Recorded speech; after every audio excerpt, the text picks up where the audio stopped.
معجزہ، میرے نبی کا سراپا معجزہ، بول تو کیا چاہتا ہے؟ حبیب یمنی کہتا ہے تو پھر میں 2 سوال آپ سے کرنا چاہتا ہوں۔ ایک تو یہ کہ چاند پوری روشنی کے ساتھ چمک رہا ہے، اگر آپ نبی ہیں تو چاند کو 2 ٹکڑے کر دیجیے۔ راوی کا بیان ہے میرے اور آپ کے آقا صلی اللہ تعالی علیہ وآلہ وسلم نے چاند کے 2 ٹکڑے ہو گئے، پھر اشارہ فرمایا، دونوں ٹکڑے آپس میں مل گئے۔ میرے پیارے یہ تو سرکار کا معجزہ ہے، لیکن یاد رکھیے گا حبیب یمنی نے سوال کیا تھا اگر آپ نبی ہیں تو چاند کو 2 ٹکڑے کر دیجئے۔ اگر جان عالمین چاند کو 2 ٹکڑے نہ کیے ہوتے تو حبیب یمنی اپنے قول کے مطابق یہ کہتا کہ آپ نبی نہیں ہیں، چونکہ اس نے شرط رکھی تھی اگر آپ نبی ہیں تو چاند کے 2 ٹکڑے کر دیجئے۔ پتہ یہ چلا کہ حبیب یمنی کا یہ سوال کرنا یہ بتلا رہا تھا کہ اگر حضور چاند کے 2 ٹکڑے نہ کرتے تو حبیب یمنی آپ کی نبوت کا انکار کرتا، لیکن میرے آقا صلی اللہ تعالی علیہ وسلم نے اشارہ فرمایا، چاند پھٹ کے 2 ٹکڑے ہو گیا، پھر اشارہ فرمایا، 2 ٹکڑے آپس میں مل گئے۔ اچھے رضا پیارے رضا ہم سب کے رضا امام محمد رضا فاضل بریلوی شہید احمد رضوان کی نظر جب اس روایت پہ پڑتی ہے تو آپ یوں گویا ہوتے ہیں، سورج الٹے پاؤں پلٹے چاند اشارے سے ہو چاند، سورج الٹے پاؤں پلٹے چاند اشارے سے ہو چاند، اندھے نجدی دیکھ لے قدرت رسول اللہ، اندھے نجدی دیکھ لے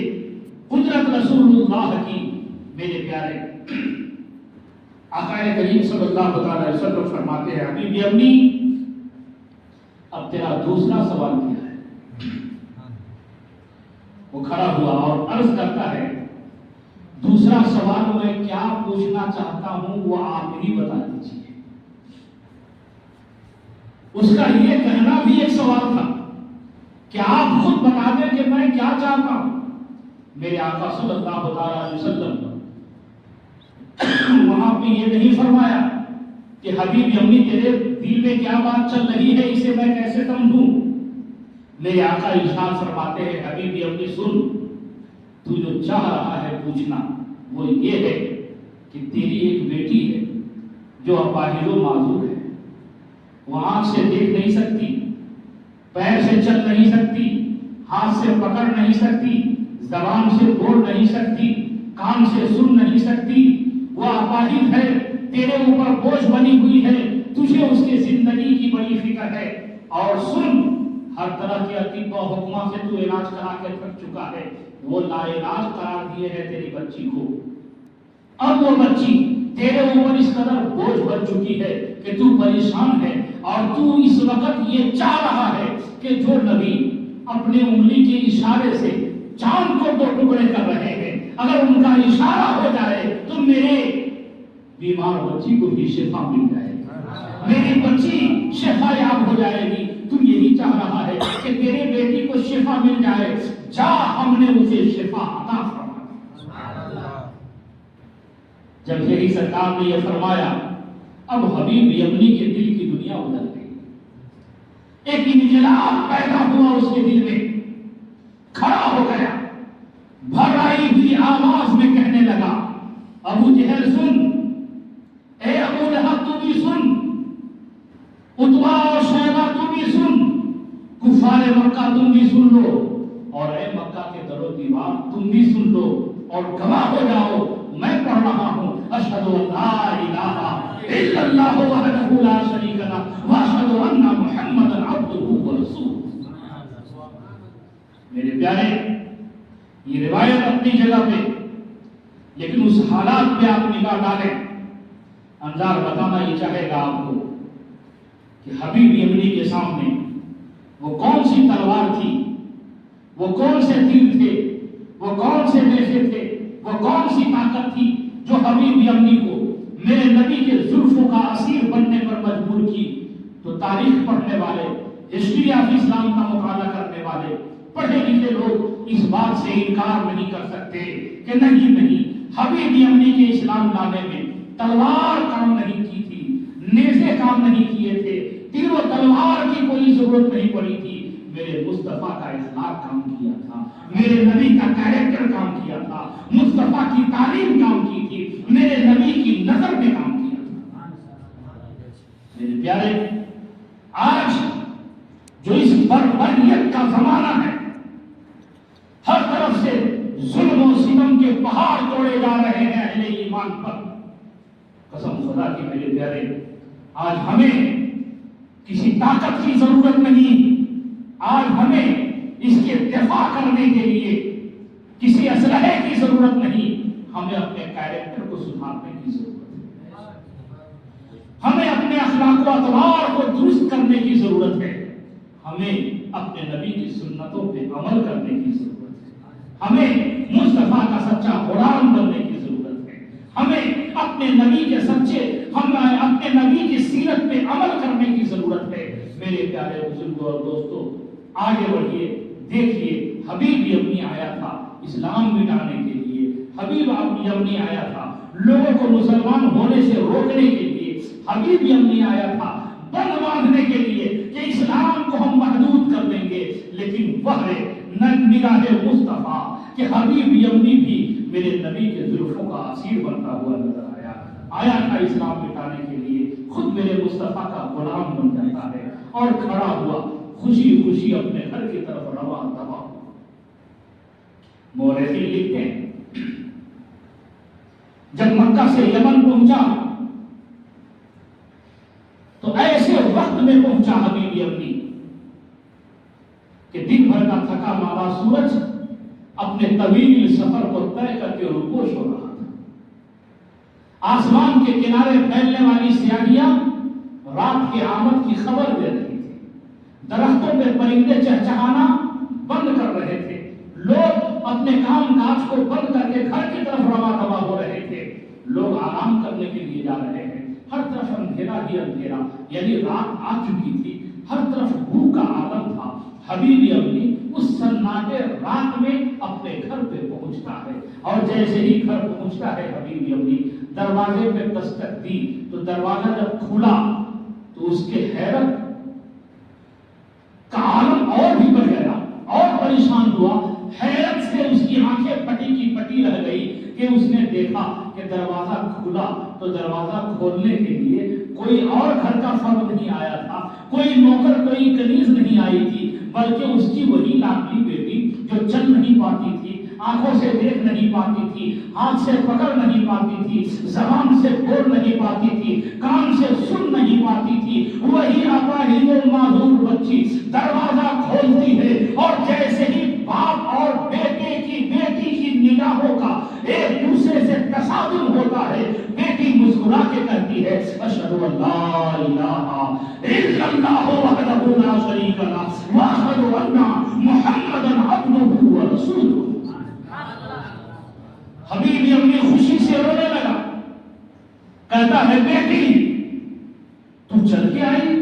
تیرے پیر سلامت، تو دروازہ کھولی تیرے ہاتھ سلامت، دروازہ کے کھٹکھٹانے کی آواز تجھ تک پہنچ گئی، گویا تیرے کان کی سماعت درست ہو گئی اور تو بول بھی رہی ہے، تیری زبان بھی سلامت ہو گئی، بیٹی تو اچھی کیسے ہو گئی، اور یہ کلمہ تجھے کہاں سے مل گیا، یہ کلمہ تجھے یمن میں کس نے پڑھا دی؟ بچی نے جو جواب دیا تھا اللہ اللہ، بچی کہتی ہے میرے بابا ایک رات میں سو رہی تھی لیکن قسمت بیدار ہو گئی، میں نے دیکھا اپنے اسی محل کے اندر ایک آنے والے آئے، وہ ایسے تھے کہ ان کے سیاہ زلف تھے، چہرے پہ چاند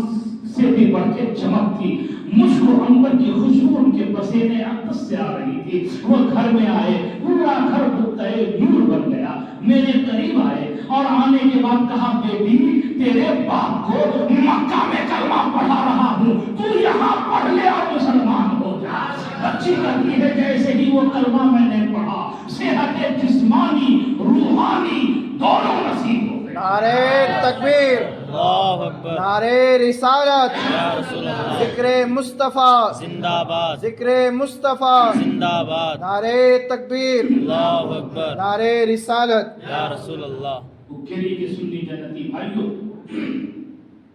اس تاریخ کے حوالے سے اللہ آپ کو بتانا چاہے گا کہ آج جو ماحول میں تبدیلیاں لائی جا رہی ہیں، اس سے بڑے خطرناک دور اس زمانے میں تھے. لیکن یاد رکھو، یہ مذہب اسلام وہ مذہب ہے جو اللہ کا پسندیدہ ہے. اسے کوئی مٹا نہیں سکتا، اسے کوئی مٹا نہیں سکتا. یاد رکھیے. ہاں، ہسٹری آف اسلام کا مطالعہ کرنے سے یہ پتا چلتا ہے کہ جب جس دور میں مسلمان بدعمال ہوئے تو اسلام تو نہیں مٹا، اس بدعمل مسلمانوں کو مٹایا گیا ہے. جب مسلمان بے عمل ہوئے، شریعت مطہرہ سے دور ہوئے تو اسلام نہیں مٹا، اسلام کے ماننے والے جو بدعمل ہوئے انہیں کاٹا گیا، انہیں مٹایا گیا. اس لیے ضرورت ہے اس بات کی کہ ہوشیار ہو جاؤ اور باعمل ہو جاؤ. بے شک بے شک. اپنے گناہوں سے توبہ کرو. تاریخ اٹھا کر کے دیکھیے بغداد معلّہ کی. جب ہلاکو خان کی فوج بغداد میں حملہ آور ہوئی تو وہاں کے مسلمان دوڑے اس وقت کے حضور کی بارگاہ میں، حضرت جام رحمۃ اللہ تعالی علیہ کی بارگاہ میں دست بستہ کہنے لگے، حضور دشمن کی فوج آ گئی. آپ کی بارگاہ میں ایک پیالہ تھا، آپ نے اس پیالے کو اٹھایا اور ایسے پلٹ دیا، کہا جاؤ اپنے کموں کو آرام کرو. دشمن کی فوج آئی، تلاشا، کہیں اسے بغداد ملا ہی نہیں، کہیں اسے بغداد نہیں ملا. ڈھونڈ کے واپس ہو گئی، ڈھونڈ کے واپس ہوئی. علاقوں نے کہا کیوں بغداد پہ حملہ نہیں کیے؟ کہا گیا تو تھا لیکن بغداد ملا ہی نہیں. کہا بغداد کسی سنی کا نام ہے؟ بغداد کسی تنکے کا نام ہے جو تجھے بغداد نہیں ملا؟ پورا شہر ہے، جاؤ دوبارہ حملہ کرو. دوبارہ جب فوج آئی پھر لوگ دوڑے حضرت کے بارگاہ میں. حضرت نے پھر اس پیالہ کو اٹھایا اور پلٹ دیا، کہا جاؤ اپنے گھروں کو آرام کرو. پیالہ پلٹنے کا مطلب کیا تھا کہ اللہ کے وہ مقدس بندے اس پیالہ کے اندر پورے بغداد کو چھپا دیتے تھے. دشمن کی نگاہ بغداد پہ پڑتی ہی نہیں تھی. دشمن پریشان. تیسری مرتبہ جب دشمن پھر حملہ آور ہوئے، لوگ دوڑے، حضور دشمن آ گئے، مدد فرمائیے. آپ نے پیالہ اٹھایا، پلٹنا چاہا، آواز آتی ہے خبردار پیالہ نہ پلٹنا، خبردار بغداد کو نہ چھپانا، خبردار ان مسلمانوں کی حفاظت نہ کرنا. کیوں؟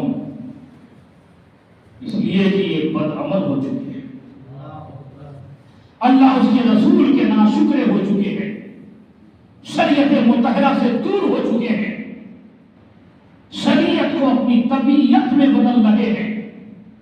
نماز کی پابندی یہ نہیں کر رہے ہیں، قرآن کی تلاوت یہ نہیں کر رہے ہیں، دین سے کافی دور ہو چکے ہیں. اب پیالہ نہ پلٹنا اور سن، ان مسلمانوں کا خون بہایا جائے گا، ان کی گردنیں تن سے جدا کی جائیں گی، ان کی جان کے لالے پڑ جائیں گے، اور سنو ان کے ساتھ تم بھی شہید کر دیے جاؤ گے، ان کے بیچ رہنے کی وجہ سے تم بھی شہید ہو جاؤ گے. اللہ اکبر. ایسا ہی ہوا، دشمن آئے، قتل عام ہوا، ایمان والوں کی گردنیں کاٹی گئی، ایسی گردنیں کاٹی گئی کہ مورخین لکھتے ہیں کہ ان کے سروں کے کھوپڑیوں سے بڑے بڑے مینار بنا دیے گئے، گلی کوچوں کے چرنڈیوں سے، نالیوں سے پانی کی جگہ پہ مسلمانوں کے خون بہ رہے تھے. یہ عالم تھا میرے پیارے. دیکھا آپ نے، اسلام مٹا نہیں، نام کے مسلمان مٹا دیے گئے. اسلام مٹا نہیں، اسلام مٹا نہیں، دین سے دور مسلمان کاٹے گئے۔ اس لیے آج ضرورت اس بات کی ہے، مجھے بڑا افسوس ہوا، بہت موڈ بنا کے میں آیا تھا کہ آج اس مبارک شب کے فضائل پہ گفتگو ہوگی، لیکن یہاں کے حالات دیکھنے کے بعد مجھے یہ گفتگو کرنی پڑی کہ آج اتنی بڑی مسجد، شہر کی جامع مسجد، مرکزی مسجد، اور شہر کے ایک عظیم ہستی نے اعلان کیا تھا، ہونا تو یہ چاہیے تھا کہ مسجد بھر جاتی، نوجوانوں سے، بزرگوں سے، بچوں سے یہ مسجد فل رہتی۔ یہ مبارک رات، طاق رات، یہ پیاری رات، یہ بخشش کی رات، یہ گنہگاروں سے نجات کی، گنہگاروں کو گناہوں سے نجات دلوانے والی رات، یہ جہنم سے بچا کر جنت میں لے جانے والی رات، ایسی پاکیزہ رات میں اتنی غفلت مسلمان کرے، ایسی پاکیزہ رات میں اتنی غفلت اہل ایمان کرے، یہ تعجب نہیں تو اور کیا ہے۔ میرے پیارے قسم خدا کی، میں دامن گیرا، چترا درگا اور اس علاقے میں نے دیکھا ہے کہ رمضان شریف کی یہ 5 طاق راتیں جو آخری عشرے میں منائی جاتی ہیں، پوری مسجدیں بھری رہتی ہیں، پوری مسجدیں آباد رہتی ہیں، ایسا لگتا ہے کہ عید جیسا سما ہوتا ہے 5 رات کے اندر، اور لوگ سحر کر کے، سحری کھا کر کے فجر کی نماز پڑھ کے اپنے گھروں کو جاتے ہیں، لیکن وہ کیری میں اتنی بدعملی، اتنی غفلت، اس قدر سستی۔ میرے پیارے، اگر یہی حالت ہماری رہی تو ہمیں نقصان سے کوئی نہیں بچا سکتا۔ اس لیے ضرورت ہے کہ ہم اپنے گناہوں سے توبہ کریں۔ اللہ رب العزت کی بارگاہ میں مولا جو غلطی بے ادبی ہو گئی مولا اسے معاف فرما، اور آئندہ ایسی مبارک راتوں کی قدر کرنے کی ہم سب کو توفیق عطا فرما۔ آئیے کھڑے ہو کر کے صلاۃ و سلام